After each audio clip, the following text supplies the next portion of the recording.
There's a moment in leadership that almost every senior leader eventually encounters. It doesn't show up at a crisis, doesn't arrive in a dramatic breakdown, slips in quietly, in the middle of ordinary days that look completely normal on the outside. You're still leading, still responsible, still showing up with strength and steadiness, but inside you can feel that something has shifted. Your thoughts feel a little heavier. Your pace feels a little slower. Decisions you once made with confidence now take more time. Nothing's wrong, but something's different. You still believe in your calling, still care deeply about your mission, and you still want to move forward. But the courage that once came naturally now feels a little harder to access. This is what I call the confidence gap. It's not a crisis and it's not a collapse. It's a quiet internal distance between the clarity that you carry in your calling and the confidence you feel in this season. Many high-capacity leaders know this feeling far more than they would ever say out loud. Psalm 16 says, "I have set the Lord always before me. Because he is at my right hand, I will not be shaken." That verse reminds us that confidence is not manufactured by effort or personality. It comes from alignment with God's presence. And when the inner world becomes crowded, even strong leaders can feel shaken without ever losing their faith or their footing. If we haven't met, my name is Phil Routley, and this is the 1% Leader channel, where faith-driven leaders learn to lead with clarity, conviction, and a confidence that doesn't fade when the season gets heavy. To make this real, I want to tell you about Mike. Mike leads a faith-based nonprofit that serves families in crisis. He's the kind of leader that people trust immediately, thoughtful, steady, deeply grounded. His team feels safe under his leadership because he leads with integrity and a clear sense of purpose. But when he and I sat down at the beginning of the year, something was off. Nothing dramatic, nothing public, nothing anyone else would have even recognized, but Mike felt it. He said to me, "Phil, I still love what we do. I still know God's called me to be here. And I'm still committed. But inside, I feel slower. My confidence is not gone, but it feels sluggish. I can't explain it, but it's real." There were no visible problems in the organization. The programs were working. The team was healthy. The financial picture was stable. On the surface, nothing had changed. But Mike felt different. He was thinking more, but moving less. Tasks that used to energize him felt heavier. Conversations required more effort. Important decisions sat on his desk longer than he wanted to admit. One day he said something that stayed with me. "I don't feel like I lost my confidence. I just don't feel like I fully have it," he said. This is the confidence gap. And what makes it so difficult is that no one else sees it. Only the leader feels it. People see your steadiness. Only you feel your hesitation. People see your consistency. Only you feel the internal inconsistency. If you've carried responsibility for years, you know the difference between tiredness, discouragement, and this quiet loss of courage. It's not emotional, dramatic, or spiritual drift. It is the subtle weight that comes with long-term leadership in complex environments. Many leaders in this season start asking themselves questions like, why does this feel heavier than it should? Why am I thinking more and acting less? Why am I hesitating when I used to move with conviction? These questions don't point to weakness. They point to awareness. They show that you're paying attention to what's happening beneath the surface of your leadership. And the truth is this: what Mike was experiencing was not actually a confidence problem. It looked like one. It even felt like one. But the root was something deeper and far more hopeful. Something that many senior leaders experience but rarely name. And once you understand the true cause of the confidence gap, you discover that courage is not something you've lost. It's something that is waiting to be recovered. When we talk about the confidence gap, it's easy to assume that it comes from the usual suspects: fatigue, pressure, discouragement, long hours, tough decisions. And yes, those things can absolutely affect your pace or your emotional energy, but they aren't usually the reason a senior leader's courage starts to get thin. What I've seen again and again is this: confidence doesn't fade because leaders get weaker. It fades because clarity drifts. And clarity doesn't disappear in one moment. It erodes 1 degree at a time, quietly, slowly, almost invisibly. This is where most experienced leaders misdiagnose what's happening. When they hesitate or feel slower, they start to assume something's wrong with them. They think, maybe I'm tired, or I'm not as strong as I used to be, or maybe I'm losing my edge. But when I sit with leaders privately and we take the time to look beneath the surface, the real cause comes into focus. The confidence gap isn't emotional, it's directional. You haven't lost courage, you've lost clarity. Not about your calling, you still know why you're here, but about your next steps. That's the piece almost every leader overlooks. Courage flows from clarity. Confidence flows from direction. Conviction flows from knowing the next right thing. When clarity drifts, confidence follows. And even the strongest leaders feel it. That's exactly what was happening with Mike. He wasn't burned out or discouraged. He didn't lose passion. What he lost was the ability to see the path in front of him as clearly as he once did. His mission was solid. His calling was strong. But his direction in this season had become foggy. Scripture speaks to this with incredible simplicity in Proverbs 4:26. Ponder the path at your feet, then all your ways will be sure. That's a leadership verse. It's not about looking backward or trying harder. It's about seeing the path again. Let me walk you through 3 reasons that clarity drifts for high-capacity leaders and why each one has such a direct impact on confidence. Reason 1: purpose becomes blurred. I want to be clear, your calling doesn't change, but your sense of purpose in a particular season can get clouded by the weight of everything you're responsible for. When leaders carry a lot of responsibility, the mission can feel far away for a moment, not forgotten or abandoned, just blurred. You're executing, but you're not always connected to the why with the same sharpness that you once had. And without a sharp sense of purpose, courage slows down.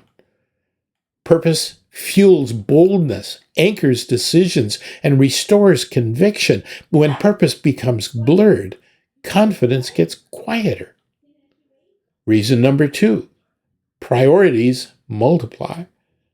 This is one of the most common causes of the confidence gap. Executive leaders don't drift because they stop working hard. They drift because they're responsible for too many competing priorities at once. Good priorities, important ones, God-honoring priorities. But even good things compete for focus. When everything's important, nothing feels clear.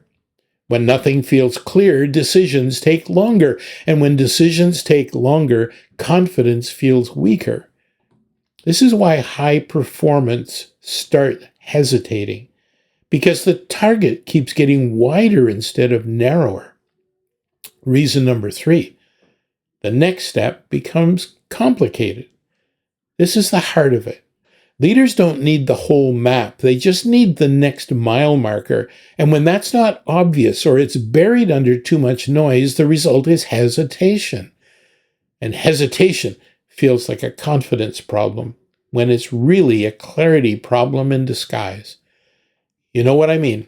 You probably lived through seasons where the mission was strong, but the next step wasn't obvious. And when the next step becomes complicated, the courage to take it feels weaker. When Mike and I talked through this, something clicked. He said, "Phil, I thought I was losing my confidence, but I think I'm just not seeing the next step clearly." Exactly.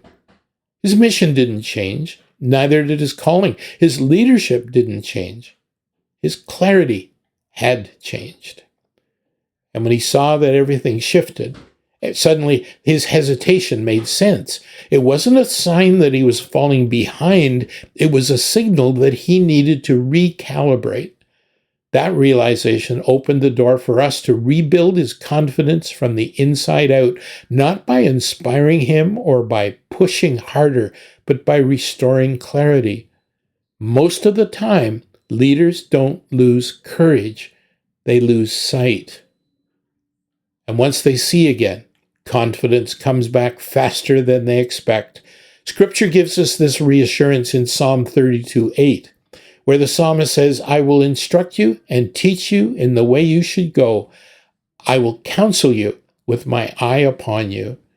That isn't a verse about information. It's a verse about direction. God leads leaders step by step, not season by season. And when you rediscover what God is saying in this season, your courage begins to rise again. When a senior leader enters a confidence gap, the natural instinct is to push harder, work more hours, add new strategies, tighten your grip, pick up more weight.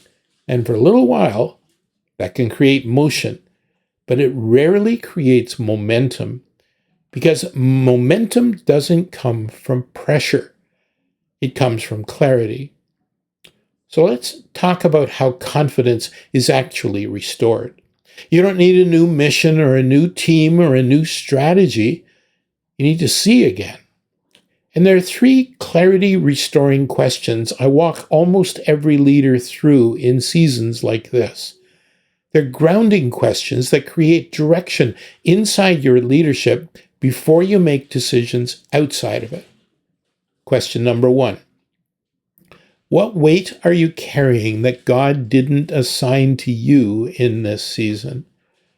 This question slows leaders down in the best possible way. Senior leaders often start carrying weight that was never theirs.